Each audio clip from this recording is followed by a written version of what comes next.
Hello guys, good morning. Marco Rio here again para po sa site update natin dito kay Pacific Town, Candelaria, Quezon. So napadaan nga ako dito and hapon na, medyo padilim na kaya magsa-site update ako. So katatapos lang ng New Year na. It's January 1, 2026. Happy New Year everyone. And ito yung ating site update kay Pacific Town, Candelaria. Yan nga, kung mapapansin nyo po, yan yung ating townhouse with garage. Available pa po ang ating mga inner lot, end lot, tsaka corner lot. Ayan po. Sa kanyang turnover po is naka semi complete finish na siya. Kasama na rin po yung fence and gate niya. Ayan. So punta po tayo dito sa may bandang likod. And by this year 2026 first quarter, meron na po tayong first turnover sa mga naging client natin, sa mga naka-avail dito kay Pacific Town. And congratulations po sa inyo. Ayan, so sa ngayon, ito pa lang yung nandito sa harapan, itong gagawing model house saka yung office nila. Yan yun, oh, yung may gate na. Kasi ito yung mga magiging available pa. So hindi pa to open for sale, yung tatlo na to. Ang open for sale natin is yung mga nasa bandang likuran niya. Ayan. Yung mga bandang may nakatayo po na yon, na wala pang kulay, yan na po yung for turnover natin ng first quarter ng 2026. Ayan. So medyo mas mababa po yung price natin kapag mga bandang palikod ha. Kapag medyo papunta dito sa harapan, palabas, mas mataas na po yung kanyang price. Like sa kanyang inner lot po, yung mga bandang nandun sa likuran is nasa 1.4 million lang, bandang dulo doon. Kapag medyo pagitna na siya, nasa 1.5 na. Bandang medyo paharapan dito is nasa 1.6 to 1.7 yung mga inner lot natin. Tapos sa mga corner lot at end lot, sa end lot natin merong 60 square meter. So depende din sa price niya. Kapag medyo palikod and paharap, mas tumataas siya, di ba? Sa corner lot naman is upon requesting tayo, kapag interested kayo sa corner lot, pwede tayo mag-request ng computation doon kasi iba-iba yung kanyang lot area. May malaki, mayroong maliit.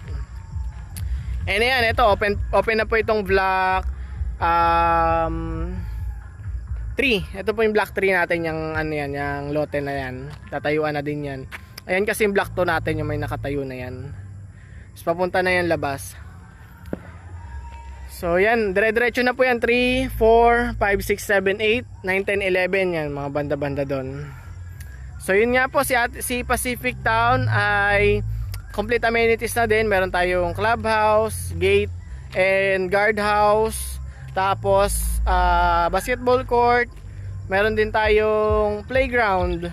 So magkakaroon ng ganyan. Kaya maganda din yung community.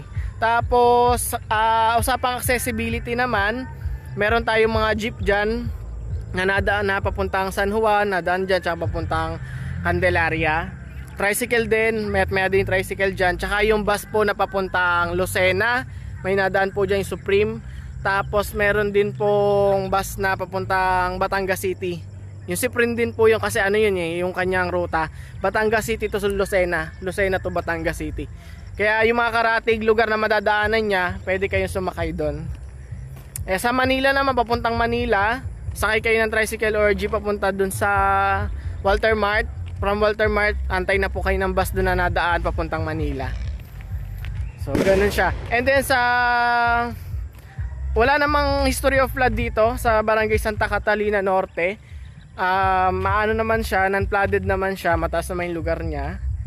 Yun yung maganda sa subdivision, di ba? Tapos maliit lang din yung community natin dito, kaya sabi ni Pacific Town, mas madaling mamamanage ng homeowner. Mas malinis, saka mas maayos. Kaya kapag nandito ka na kay Pacific Town is talagang safe and secured ka dito. Saka maliwalas. Napapaligiran din kasi ng puno yung ating subdivision.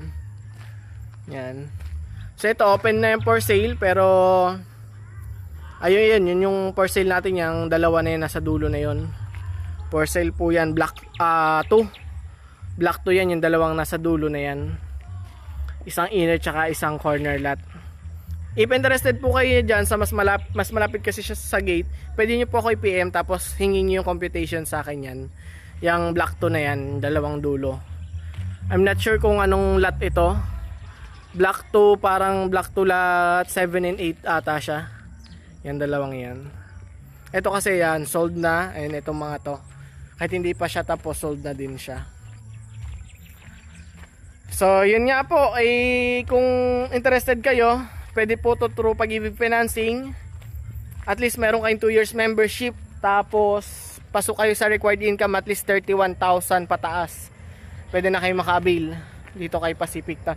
Kung hindi man pasok ang inyong income, pwede kayo mag co-borrower, at least hanggang 2 co-borrower pwede po dito, para ma-reach natin yung required income, required salary.